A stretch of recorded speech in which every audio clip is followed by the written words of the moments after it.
Barikaayitan maqaa kee waamen faarsa keessi garaa koo guutamee si eebbisa.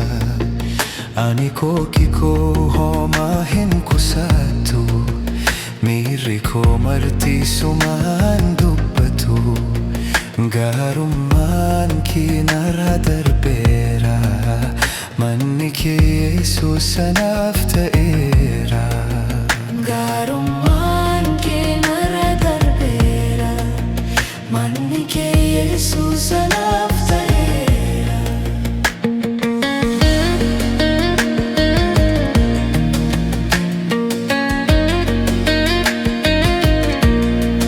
Abdii koo ganama gaachana koo galgalaatti naaf taateerta hirkannoo amanamaa.